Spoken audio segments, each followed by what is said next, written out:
There once lived a man named Damocles. He wasn't a king, he wasn't a great warrior, he was simply a man who spent his days in the court of King Dionysius, the ruler of Syracuse. Now, Dionysius was one of the most powerful men in the Greek world. He had a grand palace, a great army, more wealth than most people could imagine. To Damocles, the king had everything. Whenever he saw Dionysius, he couldn't help but admire him. What a fortunate man, he would say. You have everything anyone could ever want.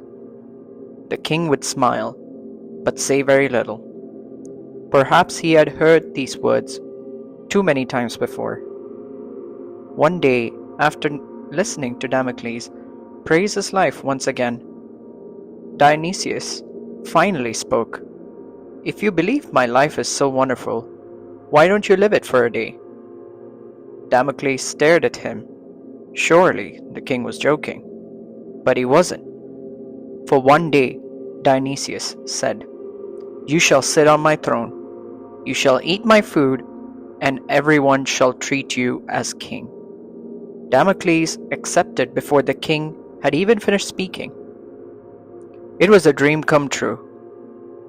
The next morning, servants dressed him in royal robes. A golden crown was placed upon his head.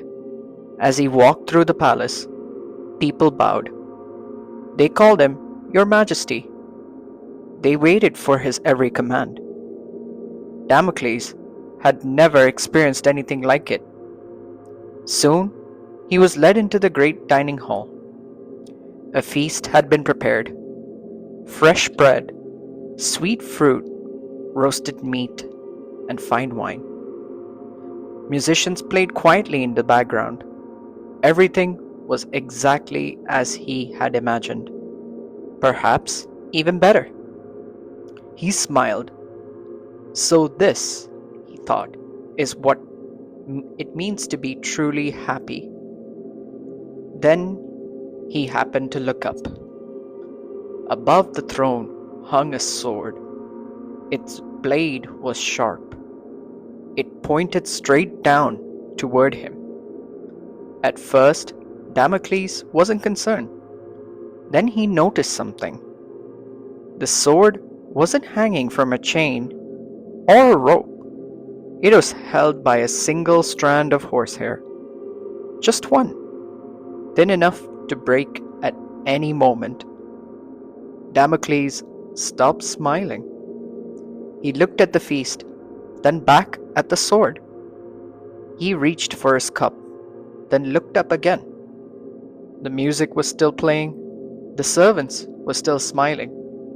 Nothing around him had changed, but inside, everything had. He could no longer enjoy the food. He barely heard the music. His eyes kept returning to the sword, again and again and again. Every passing moment brought the same thought. What if it falls? King Dionysius had been watching from across the room. He walked over quietly. My friend, he asked, are you enjoying yourself? Damocles looked at the king and then at the sword. My lord, how can anyone enjoy this? That sword could fall at any moment. The king nodded. Yes, it could. For a few moments, neither man spoke. Then Dionysius said, Now you understand. Damocles frowned.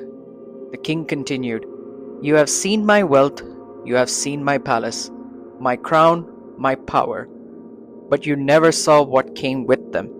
A king has many enemies. He trusts people he cannot fully know. Every decision carries consequences. Every mistake has a price. The crown brings honor, but it also brings fear. The sword above your head is the sword that hangs above mine every day. Damocles looked around the room once more. The palace was just as beautiful. The feast was just as rich. But it no longer seemed like the perfect life. He slowly removed the crown. My king, he said, I've had enough. If you please, I would rather return to my own life. Dionysius smiled, not because Damocles had failed, but because he had learned. The story of Damocles has been told for more than 2000 years, not because of the sword, but because of what it represents. We often look at other people's lives and think they have everything. We see success, but not responsibility. We see wealth, but not worry. We see the reward, but not the price that was paid to earn it, or the price that must be paid to keep it. The truth is, every life carries its own burden. A parent worries about a child. A business owner worries about employees. A leader worries about those who depend on them. Even the happiest person you know may be carrying a burden you cannot see, just as Damocles couldn't see the kings. There is another lesson hidden in this story. Envy often begins with distance.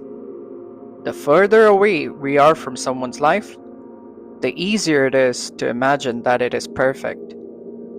We see only the crown, never the weight of wearing it. Perhaps that is why wisdom asks us to look more carefully, to be grateful for what we have, and to remember that every blessing comes with responsibility. Tonight, before you go to sleep, think about the burdens you carry.